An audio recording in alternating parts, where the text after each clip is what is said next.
pa. Ina! Ina! Ina! Archie! Yo! Jong! May magandang balita kami sa'yo. Magandang balita. Ano naman yan? Hmm? Nakita na namin ni Archie yung coaching sinakyan ni Nono. Shrimp! Ha? Ibig sabihin lang makikita ko na yung kapatid ko?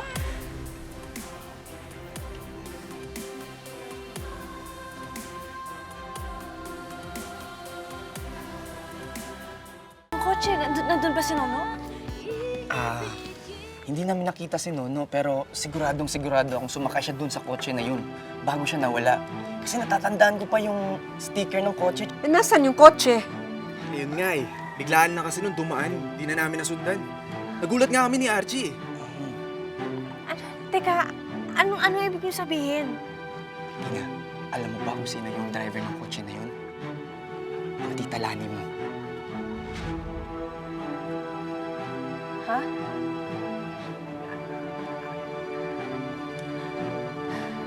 So, ibig sabihin siya yung kumuha kay Nono? Teka, hindi ko maintindihan. Bakit niya kukunin si Nono? Eh, pinalayas niya nga kami.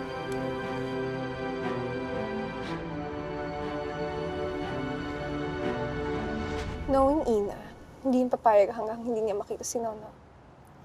But because of your brilliant plan, naisahan na naman natin siya. At dahil forever na siyang magiging busy in her never-ending quest, eh hindi na niya malalaman na sinolo natin ang inheritance mo.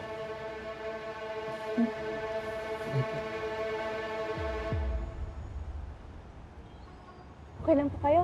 Okay lang ako. Sige na.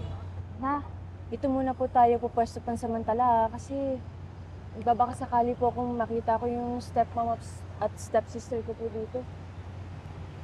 Eh, sigurado ka ba?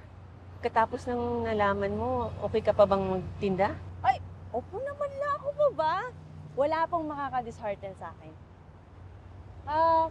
Hindi ko rin naman po marireach yung goal ko kung panghinaan lang ako ng loob, di ba? At alam ko naman po na marami pa akong struggle sa harapin sa pagsasabay ko sa paghanap ko sa kapatid ko, sa pagsisipag ko po magtrabaho. Pero, yun talaga, lahat naman ng successful stories, nagsisimula sa maliit, hirap, at mababa. Pero okay lang yun. Kayang-kaya. Laban. Alam mo, parang pamilyar sa akin yung sinabi mo. Parang may nasabihan na ako niyan dati.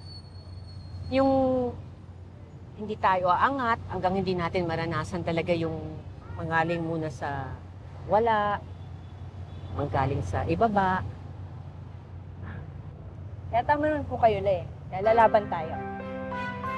Nagtatrabaho pa ako. Pili na po kayo! Subukan niyo na po itong pares na pinaghirapan! Pares with a twist and pares from the bottom of my heart! Ay, hello po, magandang tanghali. Ilang order po sa inyo? Dalawa. Okay. Oh! Sarap po ito. Magugustuhan niyo to. Yan. Ate, pangkain lang po, ate. God, look at those medicants. Kadire. Siguro ganyan nakadugit si Ina ngayon. Ate, pangkain lang po, ate. Alis!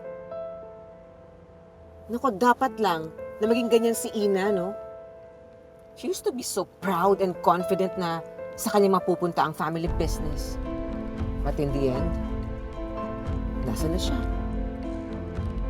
Nangarap siya ng mataas, pero sa kangkungan lang pala siya pupulutin. At walang kahit na sino ang makakapag-ahon sa kanya.